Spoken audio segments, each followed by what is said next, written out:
Hello everyone, welcome back to the channel One Act Language Classes. How are you all? I'm fine over here. I'm back with another video for the 12th class board examination series, and as promised earlier, I'm here with a video in which we will be talking about the poetic devices of the poetry Keeping Quiet by Pablo Neruda. If you haven't watched the previous video of the poetry where we discussed each and every line with the important words and the key points, please go down in the description box and tap on the link to watch that video. And then you can come back here to watch this video. And for those who have watched it already, thanks for the view and thanks for staying tuned. Okay, I have already written some of the poetic devices, the first 5 poetic devices actually. I know this setup is very new. I have just installed a whiteboard at home so that I can record the videos at the odd hours because I usually don't have time during the day. And it's currently, right now it's 12:15 a.m. and I'm recording this video because this is the time when I get free after all my work.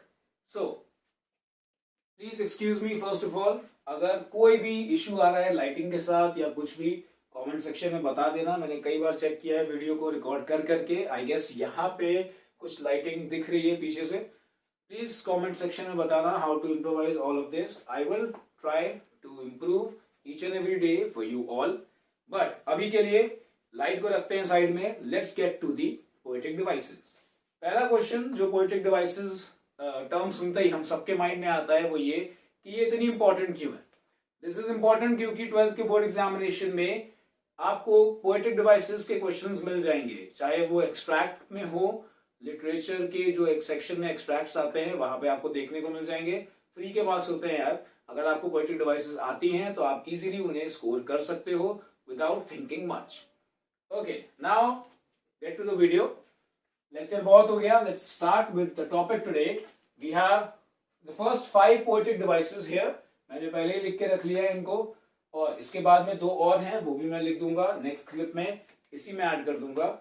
It will take some time but I will do it because that is the only option I have. And the first poetic device that we have here is alliteration. Now सबसे पहले alliteration क्या होता है. Alliteration easy language में अगर आपको बताऊं तो एलिट्रेशन इज जब भी एक से ज्यादा वर्ड्स में कॉन्टिन्यूअसली कोई भी कॉन्सोनेंट की साउंड सबसे पहले आती है. अब क्वेश्चन ये है कि कॉन्सोनेंट क्या है. इंग्लिश अल्फाबेट में 21 कॉन्सोनेंट्स होते हैं एंड 5 वाउल्स होते हैं. Yes, you heard it right. इस वर्ड को वॉवल्स नहीं बोलते, इसको बोलते हैं वाउल्स. क्यों बोलते हैं वो बात अलग है, उसका रीजन कुछ और है, हम उसमें नहीं पढ़ेंगे अभी.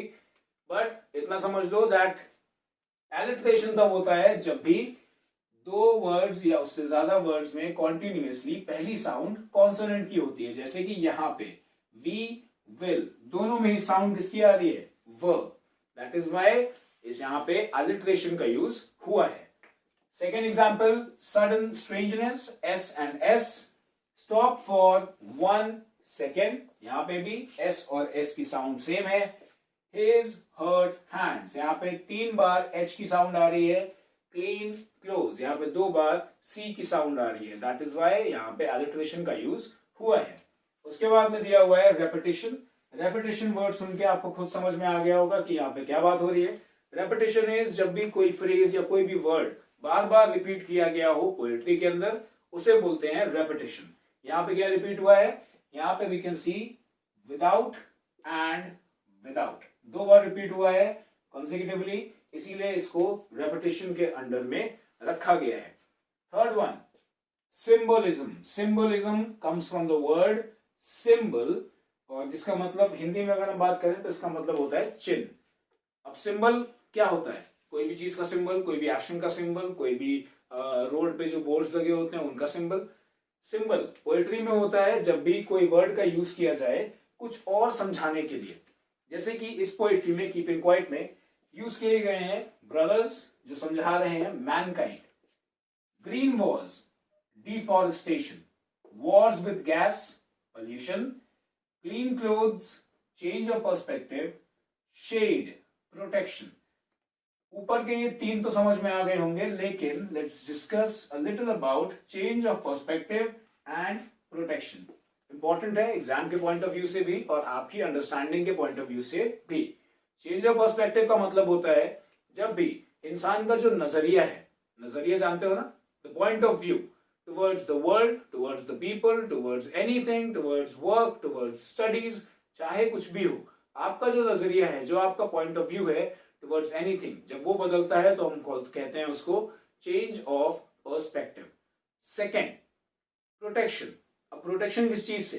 कीपिंग क्वाइट में इस पोएट्री में बात की गई है about all the modern day evils.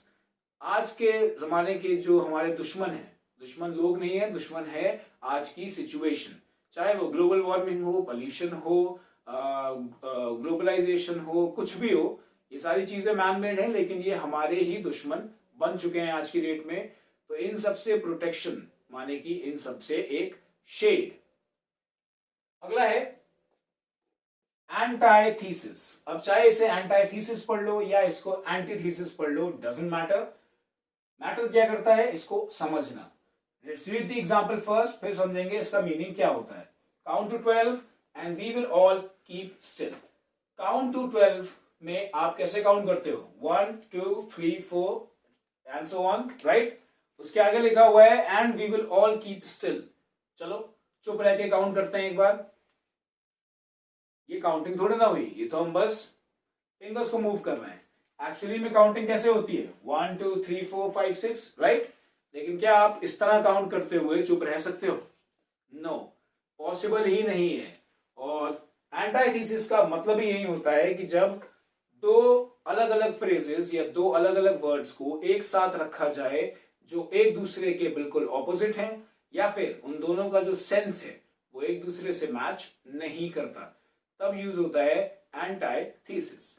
यहाँ पे काउंट टू 12 में आपको बोलना पड़ रहा है और उसी के आगे पोएट कह रहे हैं कि we will all keep still. That is why यहाँ पे एंटाइथीसिस का यूज हुआ है। Fifth one, personification. Now, personification is actually one of the most commonly used poetic devices. चाहे कोई भी पोएट्री उठा के देख लो, पर्सोनिफिकेशन का मतलब बहुत सिंपल है। और एक्चुअली में पोएट्री जो कविता की एक दुनिया है, जो पोएट्री की एक जो पूरी वर्ल्ड है, उसको शायद से यही पोएटिक डिवाइस बिल्कुल परफेक्टली डिफाइन करती है। ऐसा मैं क्यों बोल रहा हूं? क्योंकि पोएट्री का काम ही यही है कि बेजान चीजों में जान डाल देना, bringing life to the non living things. जो चीजें शायद अपने आप अपनी बातों को नहीं कह सकती, पोएट्री उन सारी चीजों को एक आवाज देती है।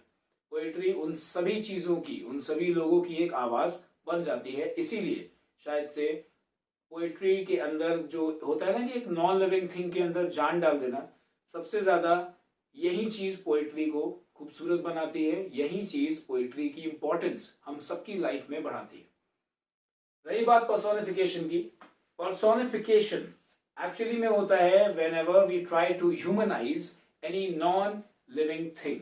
जब भी आप किसी बेजान चीज को कोई भी लिविंग थिंग से जोड़ने की कोशिश करते हो, चाहे वो इंसान से हो, एनिमल से हो, या कोई भी मूविंग थिंग, जिंदा चीज से आप जोड़ने की कोशिश करते हो, तब यूज होता है पर्सोनिफिकेशन।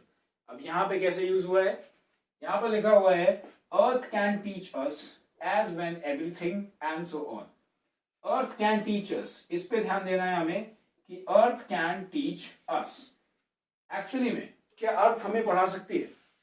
जस्ट इमेजिन मेरी जगह पे प्लैनेट अर्थ खड़ा होता और वो आपको पढ़ा रहा होता, क्या ये पॉसिबल है? पहली बात तो पॉसिबल नहीं है, दूसरी बात बहुत ही ज्यादा फनी लगता है, क्योंकि अर्थ, जस्ट इमेजिन एक गोल सा बड़ा सा प्लैनेट जिसके 2 हाथ 2 पैर, वो आपको यहाँ पे पढ़ा रहा है। शायद से उसकी हाइट इतनी छोटी होती कि वो बोर्ड तक पहुंच भी नहीं पाता। Not possible.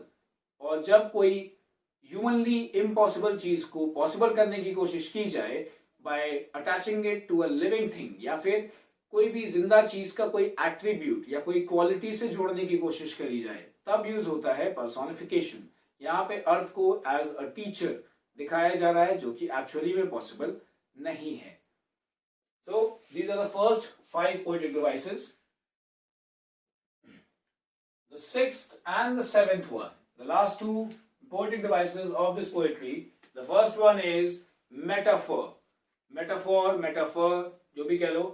Metaphor is also a very common poetic device used in the poetries. इसका यूज होता है तब जब कोई ऐसा वर्ड यूज किया जाए किसी ऐसे वर्ड को समझाने के लिए जो एक्चुअली में सिमिलर तो नहीं है, लेकिन हाँ इनका कोई ना कोई एक या दो ऐसी मीनिंग्स हैं जो काफी ज्यादा कॉमन है, या फिर कोई ऐसी क्वालिटी जो बहुत ज्यादा सिमिलर है. जैसे कि यहाँ पे पहला वर्ड जो आपको देखने को मिलेगा दैट इज शेड. अब शेड और प्रोटेक्शन दोनों आपस में बहुत अलग है, राइट. शेड का मतलब होता है छांव, प्रोटेक्शन मीन्स बचाव. छांव और बचाव ये आपस में एक तो नहीं है, लेकिन फिर भी इनकी एक प्रॉपर्टी ऐसी है जहां पे ये एक दूसरे के कॉमन है. वो क्या है? जो शेड होता है वो भी हमें एक लेयर देता है, राइट. एक ऐसी एक हम कह सकते हैं बाउंड्री देता है जिसके अंदर हम कहीं ना कहीं धूप से सेफ रहते हैं, है ना. In the same way protection, अगर आप मान लो सनग्लासेस लगाते हो तो सनग्लासेस आपकी आईज को प्रोटेक्शन देते हैं फ्रॉम द सनलाइट, है ना. यही चीज कॉमन है शेड एंड प्रोटेक्शन में, इसीलिए यहां पे यूज हुआ है metaphor. And the last one, enjambment. क्या बोलेंगे इसको? एन्जैपमेंट. एन्जैपमेंट क्या होता है? पोएट्री में आमतौर पे यूजुअली एक लाइन जो होती है वो एक सिंगल लाइन में खत्म हो जाती है, या मैक्सिमम टू मैक्सिमम दो लाइंस के अंदर खत्म हो जाती है.